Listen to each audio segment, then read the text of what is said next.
Oh, I ain't see y'all there.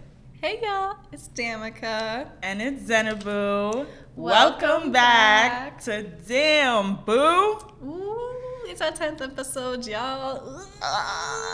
She a little excited over there. Y'all know she been counting down this whole time. I did the bit for y'all, so I said. I've been had that planned for 2 weeks now. Yep. So make sure you check out the YouTube channel at DamnBoo Podcast. It's our 10th anniversary. Well, just DamnBoo. But so y'all can see what the gag was. Look. But without further ado, let's go ahead and jump into Voice Out, Show Out. All right, friend. Do you want to go first, or do you want to? How you want to flip flop this? You know, you could go ahead since you got a lot of energy today. I do. So one of the things I wanted to preface before we get into Voice Out, Show Out is to make sure y'all can donate to the Dante Wright and the Adam Toledo Memorial Funds. They'll be linked down in the description below with their GoFundMes and the stories behind those. I'm sure a lot of y'all are well aware of the events that happened to both of them, so make sure that y'all go ahead and support the families in need during this difficult time. But for my Voice Out, Show Out today, I am going to shout out to Proud Dose Beauty. They are 100% Zicana and indigenous owned makeup brand by founder and CEO CC Meadows.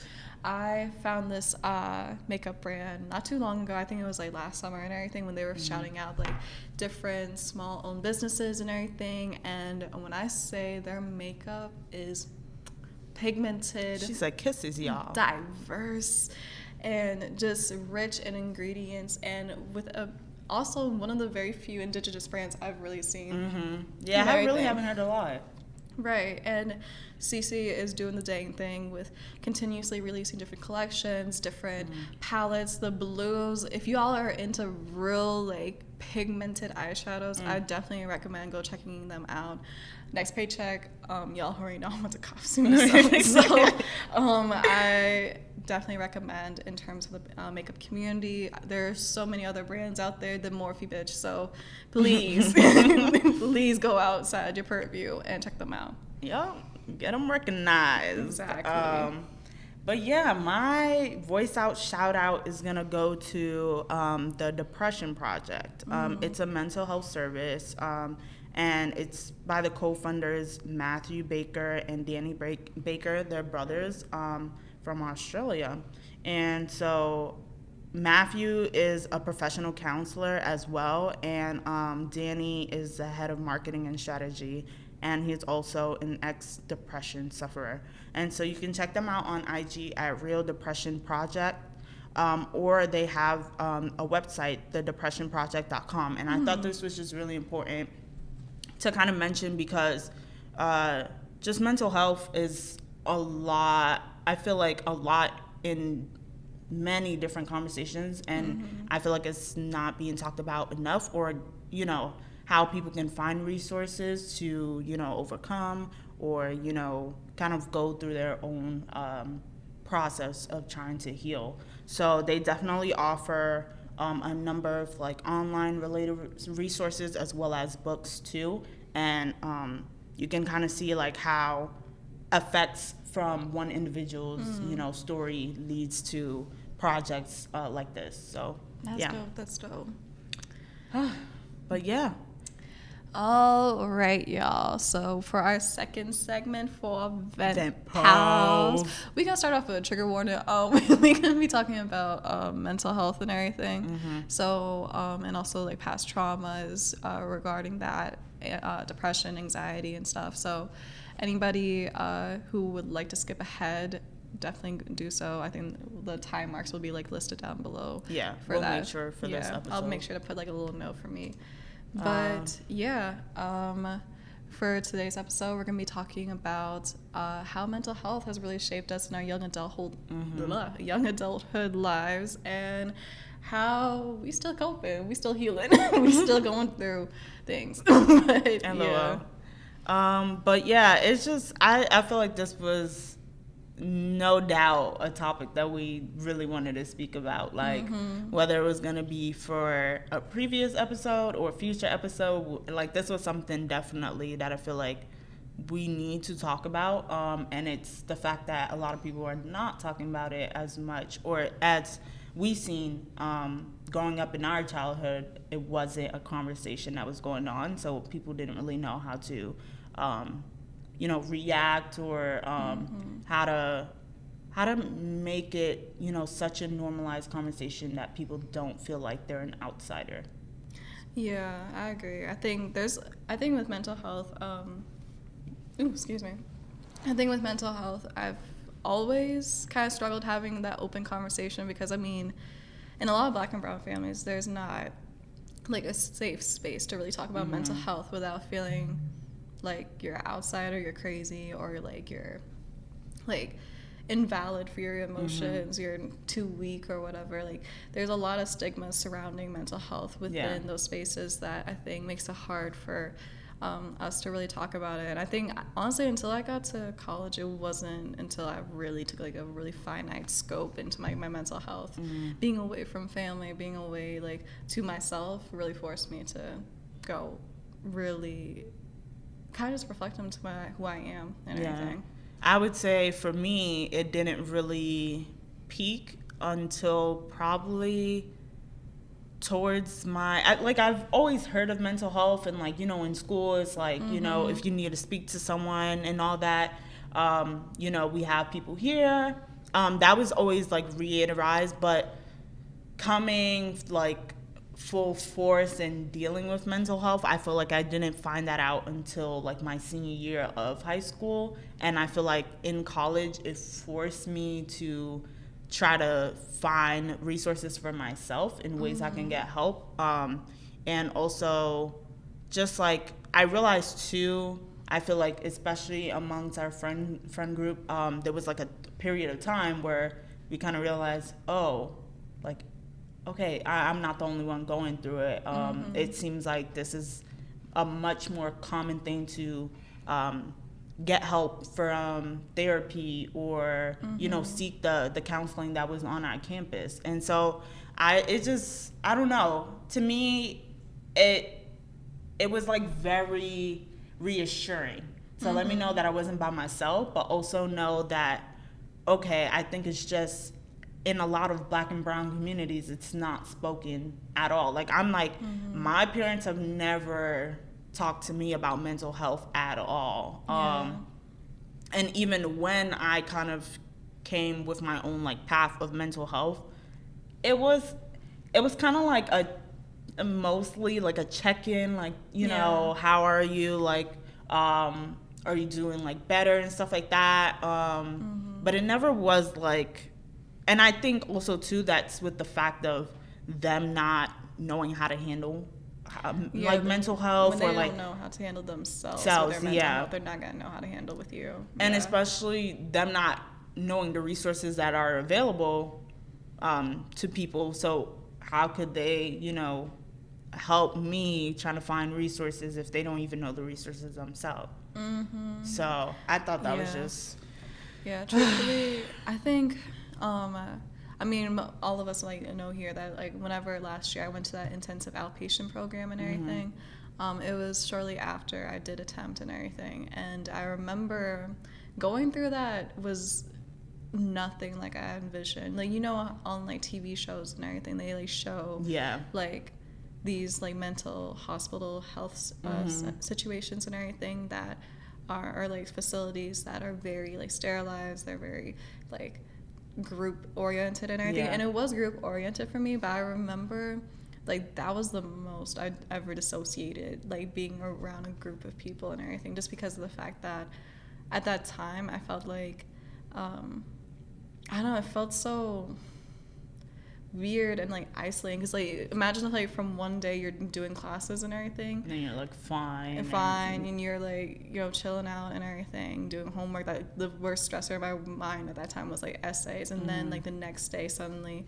I'm in a group circle talking about my feelings and talking about like what triggers do I have with other people that I don't know and everything. So that I think that was the most like, I wanted to bring that up because I felt like that was, like, the, like, precedence for all of my mental health, like, struggles. Like, that was, like, the lowest point in my life. But also, too, I think, you remember whenever y'all heard banging on the door or whatever at our suite? It was, like, from some person. Oh, yeah. He was checking to see if and like, it was crazy. Yeah, like, I do remember that. To see that and everything. And I remember, like, at that time, everything felt like a blur. But now, like, looking back at it and now being in a different therapeutic setting and everything, I feel like when I look back to those days, I think it really did change me fundamentally as a person, which I think that takes it an extra step further with, like, mental health, is that I don't think we really account for how much it changes you as a person. Because that's why I really hate that whole entire saying with people about, like, oh, you've changed, or oh, you've done like this, that, and third. It's like, baby, I was holding on a lot of trauma then. Like, I don't know if you wanted me to keep being miserable or something like that, or if you want me to keep putting up with bullshit, but I think that was the most, like, I think for a while I thought I had my mental health under control until that moment when it felt like everything was open and everything was like a wound and stuff like that. I think that's what, like, really deterred me from therapy for a while, just because of the fact that, like, it felt like my mental health was in the hands of other people and everything, and it was everyone else's business besides mine and everything. Yeah, that's it. It takes me back to I can definitely agree, and we were, like, in that same space of, like, you know, when you were going through your own process, and so it takes me back into high school, and like, I remember my first, like, I mean, it wasn't my first panic attack. I think I didn't realize it until later on, but, like, the one that I remember so, like, vividly happened was, like, where, like, when I was, like, so open about it was when I was in my senior year of high school, and I was just, like, sitting in my chem class, and at this time, it's, like, finals, everybody's applying to colleges, and so I was always pushed as a child, like, you gotta do good, like, make sure your grades are up, you know, you gotta earn the top spot, like, and I think a lot of that just kind of built up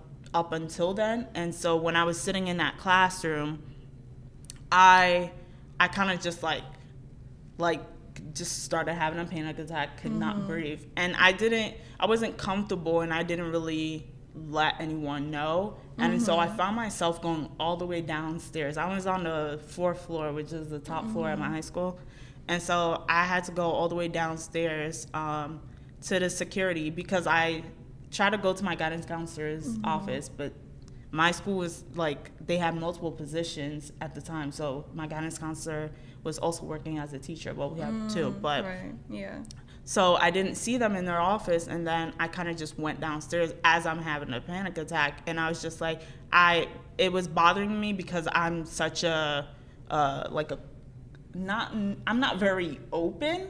So, like, just even showing someone that I was, like, crying or just, like, going through something was, like, just, I don't know, it was really nerve-wracking for me. So once I finally did, I went to the security guard and kind of asked if the guidance counselor could just, like, you know, step away from their class. And that's when I kind of was, like, reassured. And that was the first time, too, that my mom was, like, notified, like, like, she has anxiety, like, she's going through, like, panic attack. And that's when they kind of were, like, reassuring, like, and just, like, checking in on me. But I don't think they understood the full scope of, like, what it was, because they had me even explaining to them, like, what anxiety was, because as far as I know, it hasn't, like, happened to anyone in our family, so they kind of didn't know how to go about it. But I think it was just opening experience, just knowing that I could help them get some knowledge from my situation and, like, how to handle it going forward, but also make sure that this is, like, an open conversation to everybody. But senior year is definitely a difficult time for me. And I feel like I kind of, like, for that, like, year or, like, year and a half or so, I also got, like, really depressed. And that's when I actually was, like, thinking of suicide. And so that was kind of like, I don't know, it was a scary experience for me, because I felt like, why would someone like me that is like hardworking and, you know, just like, I feel like I didn't have any issues in my life to feel this kind of way. And I felt like everybody else too. I felt like I was just the type of person that brought so much joy and like energy. And I was always the funny, goofy, clumsy person in my school.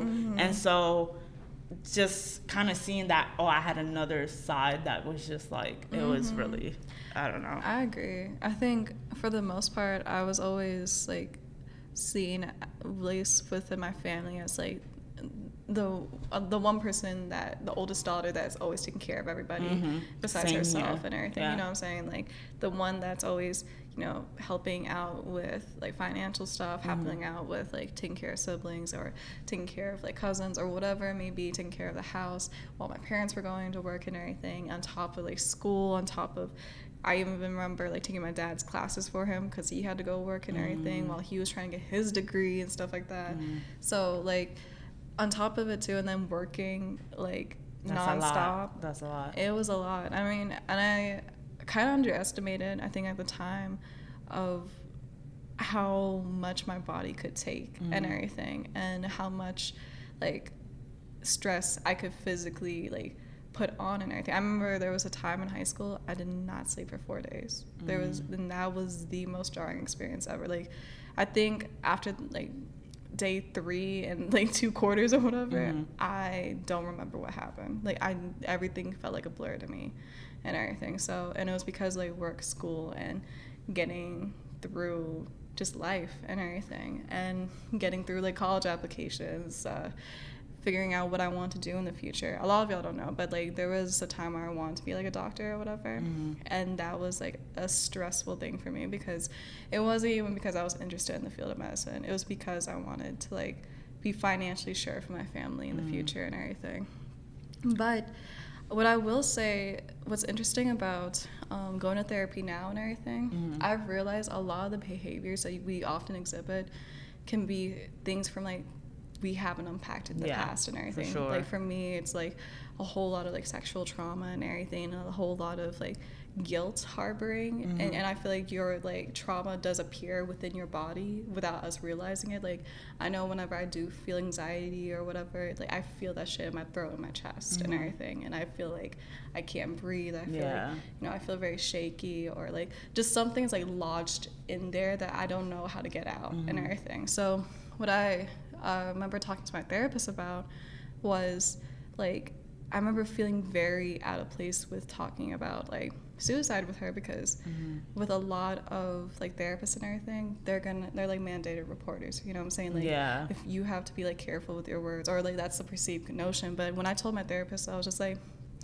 I have ideations, I have thoughts sometimes and everything. She was like, you know, that's normal, right? And I was like, and I was surprised. I was taken back for a second. I was like, she's not gonna report me. She's not gonna she's not gonna call the IOP program again. Get me checked in. Get me the intensive outpatient. No, okay. But like instead, she just sent me an article of like this woman who said that like a lot of us do have like suicidal like ideations and thoughts, and that's because like a lot of us just like, it's just like the way that we perceive our lives and everything, and that present moment feels like a lot. So obviously we're gonna have those like thoughts of wanting to get out of it, because of the fact that like the thought of like having to bear through it constantly when we're already told to like bear through all the other shit in our lives and everything is a lot to put on a human being, and a lot of your mental and everything. And I feel like that's what I really had to like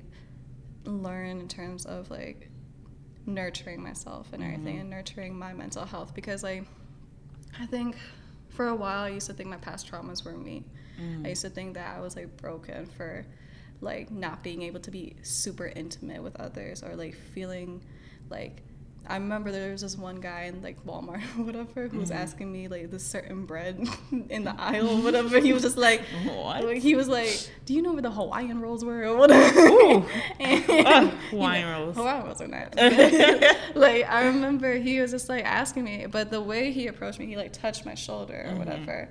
And he's an old man, so like he, you know, like they just move slow. no funny, but like the way he was moving, it was slow and everything. And he lingered his hand over there for a minute, but it was because he just had to retract it back or whatever. But I remember being like, oh shit. Like I remember like shaking and like trying to answer this man's question, but it wasn't working. Like everything that was coming out of my mouth and everything felt like a like whole battle to get through my sentences.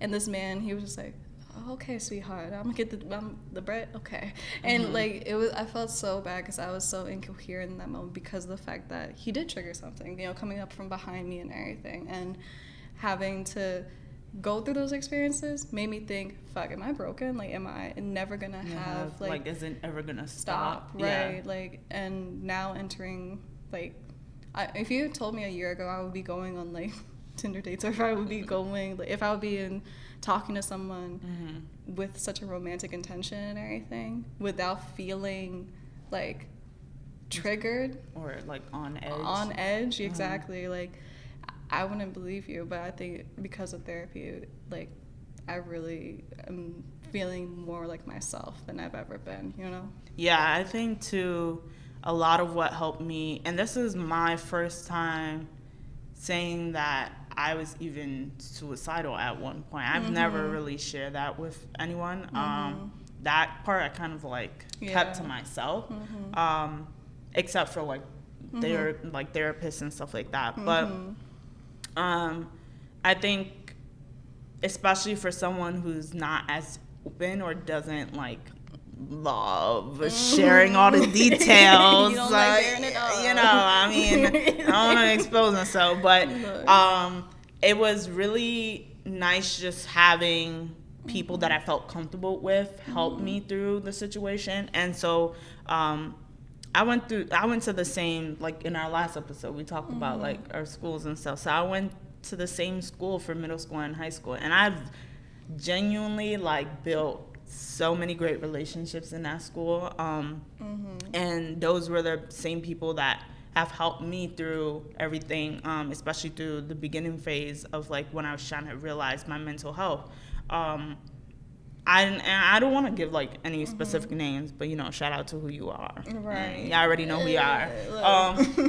But I think also just making sure that people like are comfortable in speaking with you, or they feel like they have a non-judgmental space. And I think one of that was when I kind of went to the same counselor, and I kind of like the next day, like after having those like thoughts, I just I went up to him and kind of just, he was like, could you, are you sure that you can come in like tomorrow, that you'll be fine if you come in tomorrow?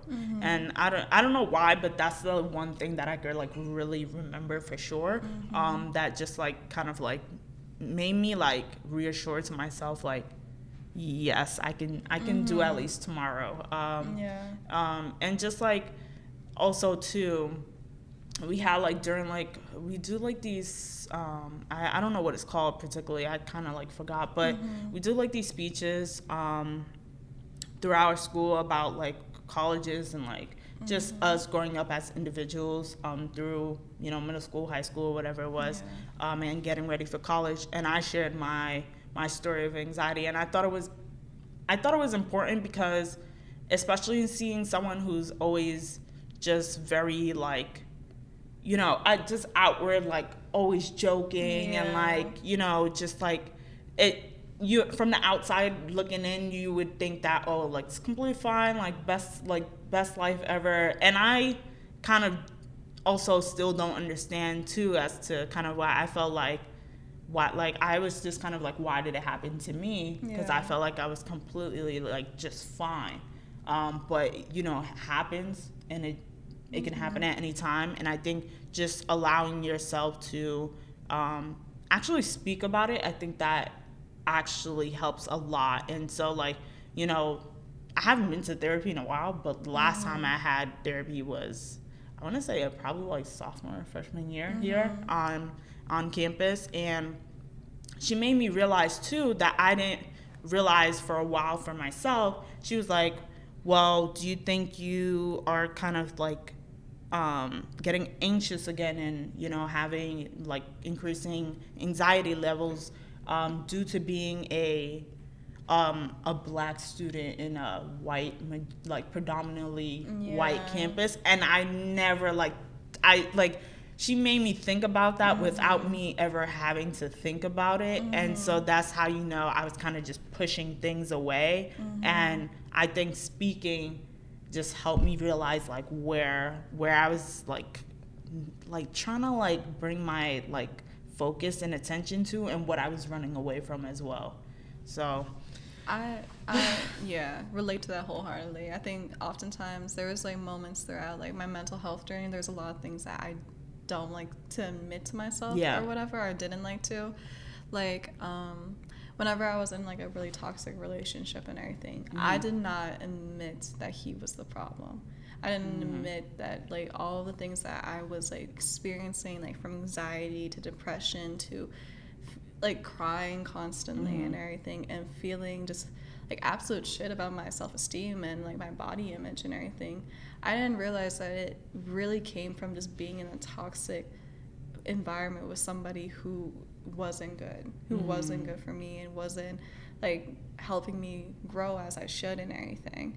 And I remember there were so many therapists where I would dance around that fact. You know what I'm saying? You know, you kind of don't want to like admit it to yourself, or you kind of push it in the back of your mind, because it's like, no, there has to be something with me. There's nothing to do with like everything that's outside of me and everything. And I think that's the biggest thing, is that like everybody has so much like a preset like set of problems and everything that are outside of themselves, that we don't recognize that is deeply affecting us. Like for a while, I didn't think COVID was really affecting me like that. Like for a while, I was thinking like it was part of like everybody going through it. Like I am just like, I'm lucky enough to not even like be experiencing anything directly from it and everything. But I realized that there was a lot of things that like, in terms of like money, in terms of like seeing my family like kind of have this like job crisis and everything, seeing how like we were basically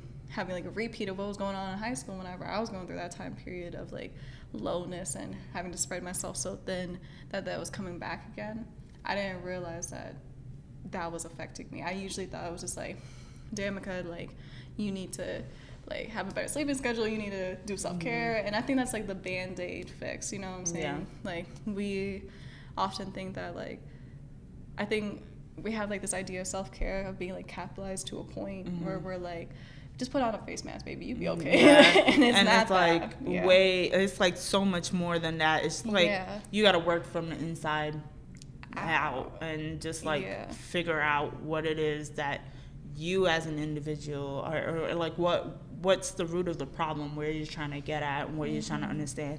And you know, we're not healthcare professionals or, you know, professionals at mental health or you know, but it's like just being able to share our experiences, like like hopefully it opens up the conversation even further and allows people to be comfortable in sharing their experiences and stuff like that. And I think it would just be, I don't know, I feel like we have like a, like, I don't want to say responsibility, but like a responsibility in a way to speak about it, because then we would just be doing ourselves a disservice to just keeping it in. And I think it's hard for people who are dealing with mental health problems to kind of notice things that are going on, especially when you're in so deep. You kind of only, like, your head gets in the way. And I especially, well, for anxiety, like when I deal with anxiety, my head is like, it's just like attacking itself. And so I feel like well, no one will really understand, or, you know, it's only affecting me, or, you know, the issues, like I find issues about myself when in reality it's kind of like, no, you just kind of, you went through a lot of things, and you just need to like figure out what's the best way to address it and what's the best way to approach it and what helps you. And you know, you definitely do get caught up within yourself, especially when you're in that like hole, and you kind of like, you know, put yourself down into speaking about it, into making sure people are aware about it, how they can help you, and just like just dimming the conversation down. And I'm just like, it takes a lot to realize, but I feel like once you do get in a good place, you know, you do get very proud of yourself. Yeah, I would definitely say so. Like, I feel like for where I'm at right now and everything, I'm still not as candid with my family about mental health Same and everything here. because like there's just certain battles I can't win. Like, there's just certain battles I can't win, and I don't feel like putting myself in like a mental rut just because I'll suddenly start talking to my father and my mother about like, oh yeah, I take antidepressants, you know what I'm saying? Like, and I feel like whenever I think about my journey right now, I still don't feel like I'm like fully there yet, but it's better than where I was like 2 years ago. Like, for sure. I mean, we could put some throwback photos here. Like, you can definitely tell like visibly where like the growth and like the belief in myself started occurring. And I think for the most part, I think it was kind of listening to my inner voice, because oftentimes when we have like overthinking our thoughts or like negative emotions about ourselves or whatever,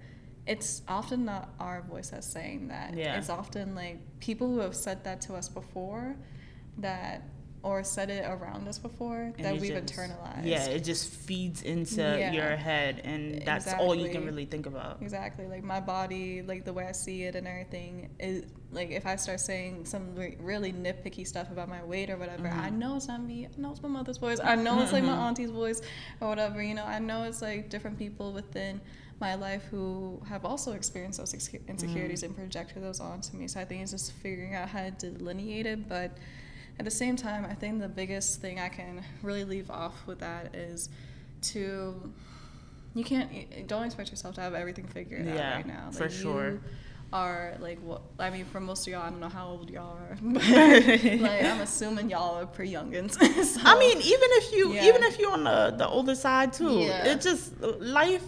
I mean, you gotta. There's no time clock. Yeah, there's I was gonna say. No, like, your journey is your journey, and that's what makes it special. And I think if you surround yourself with people who believe in that, who affirm you in that, and who also want to see you thrive regardless of wherever they're going through and everything, that's what I really suggest having people around you for. Honestly,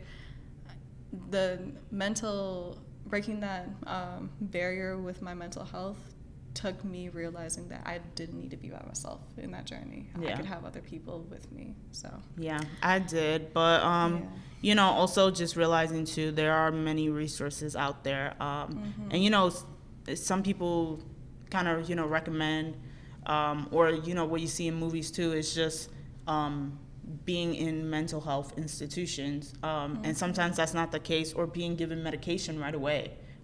That's also sometimes not the case. It works different for everybody, and just knowing that you have different options, you do have a variety of resources and like people you can talk to. I think and just know that you're not in this alone.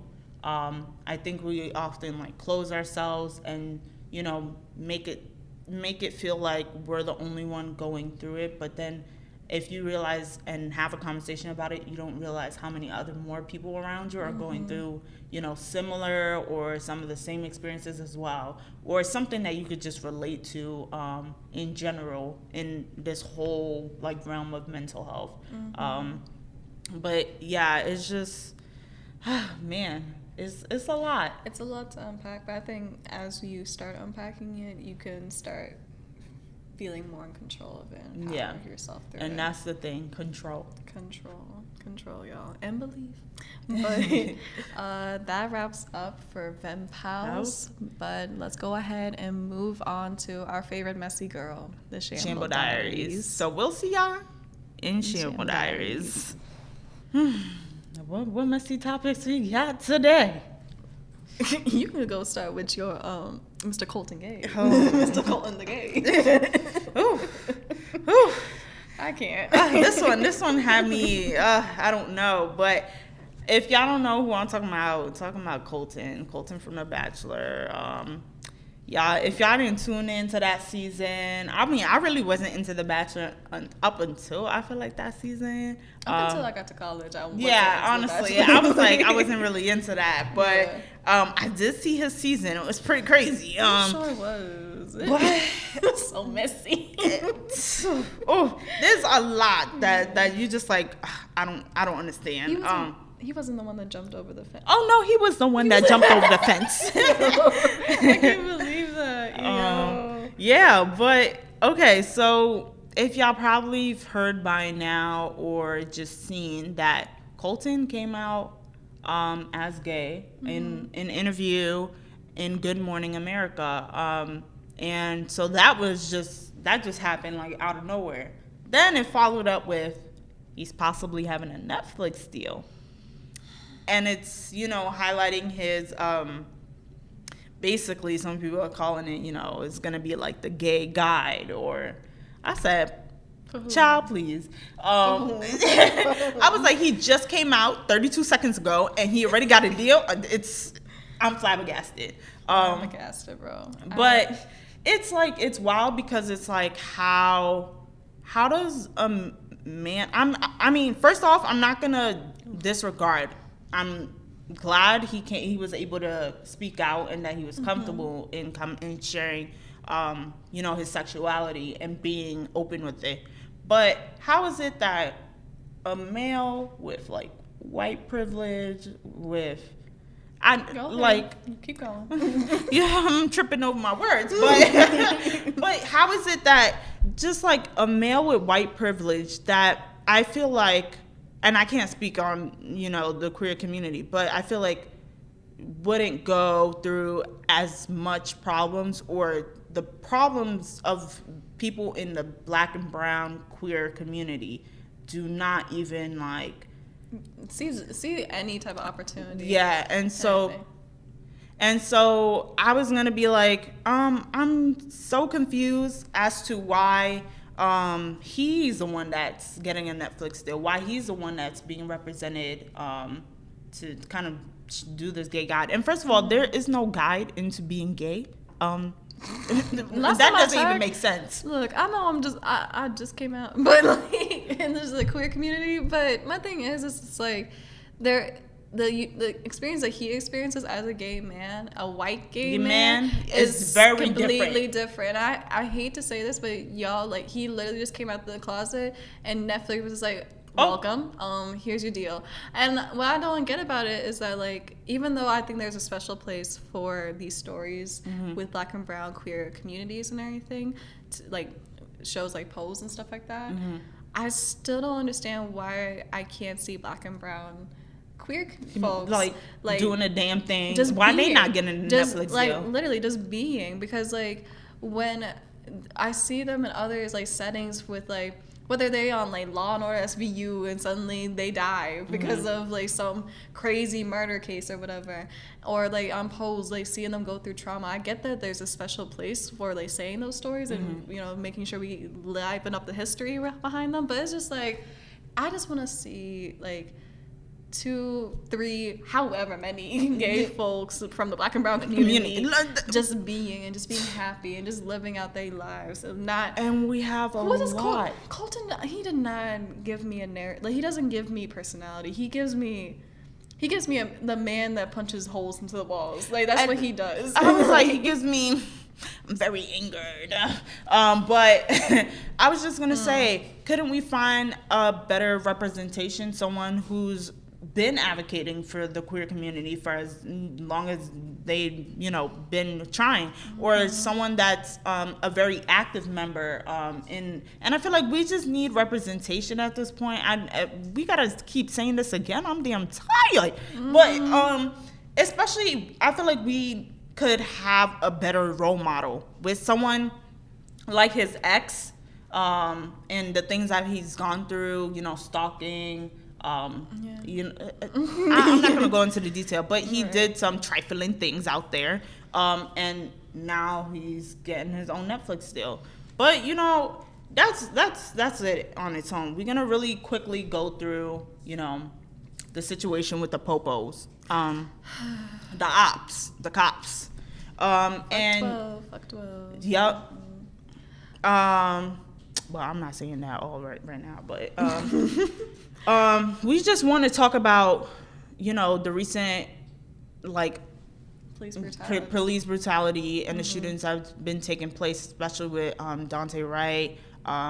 And we just wanted to, talk about it because it's are people not having training? What's going on? They never did. And it's crazy. Did. And it's because I heard, too, that one of the officers involved in Breonna Taylor's murder coming out with a book deal. I said, and at first it was gonna be published by Simon and Schuster, but now it's publishing company. Yeah, the publishing company. It was, but they retracted that, and so now it's getting published within a different company. But I was y'all keep giving.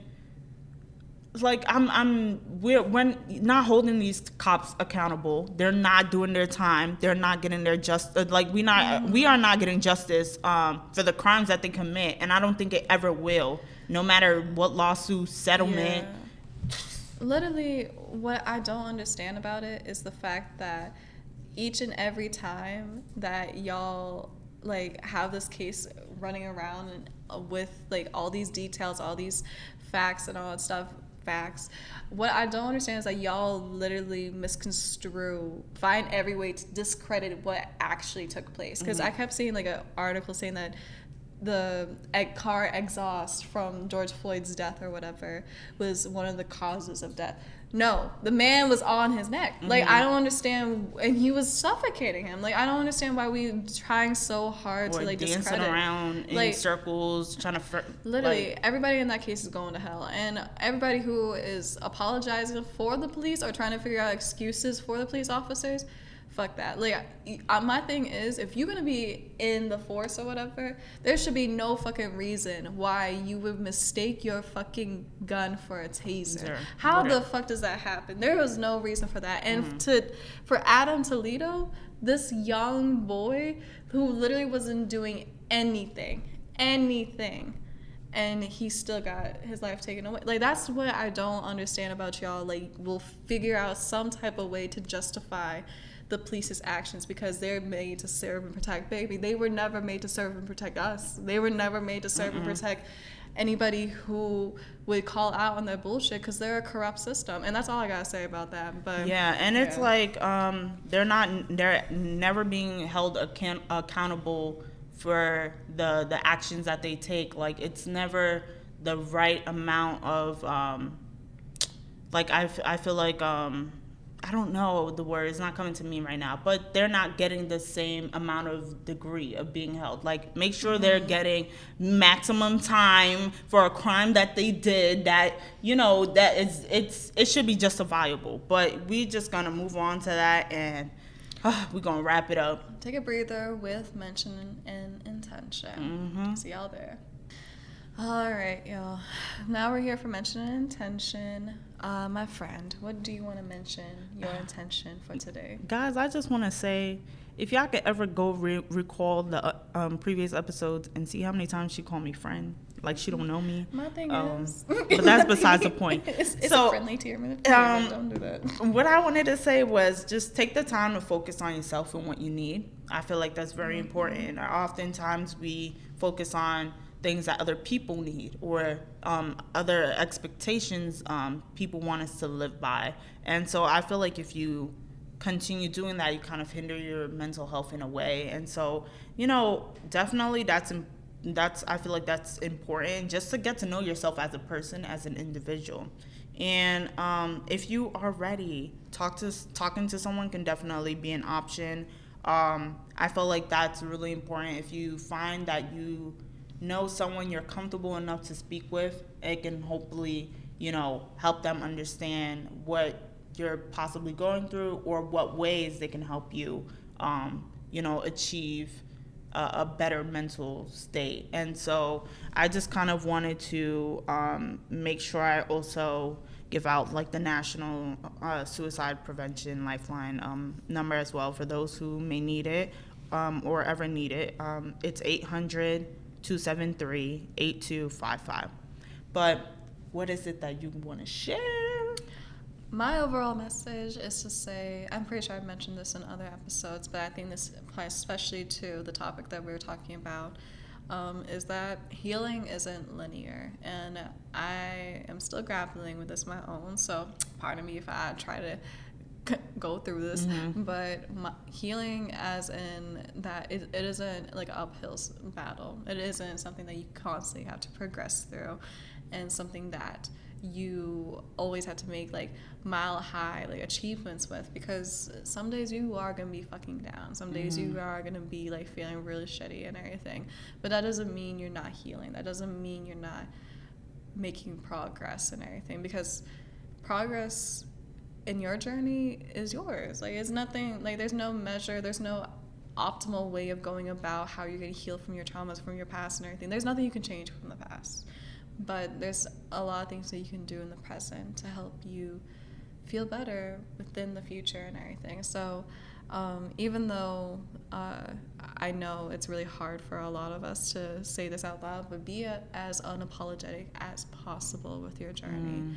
I remember I was going through TikTok, and this one person, they said something that was very profound to me, but you are not a vibe, but you are a frequency. Like, you are like bigger than what you amount yourself to be and everything. And I think that has to be the thing you have to reassure yourself, because the only person who's besides yourself is yourself. So you might as well treat her or him or they or whatever with the best intentions in mind and the care in mind. So yeah, and just knowing that don't group or lump everybody in one just like one like mental health is such a wide spectrum, and everyone goes through it their own way.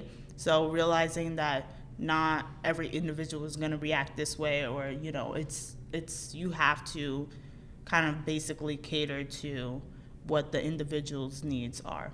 But without further ado, we want to say a thank you. So thank you for everybody that's been listening so far. And by now, if this is uploaded, we will be having our panel on Monday. So, hopefully y'all can check that out also on our YouTube channel. And thank you for all the support, love y'all been giving us. It's been amazing, and it's been a bomb ass time just being on this podcast.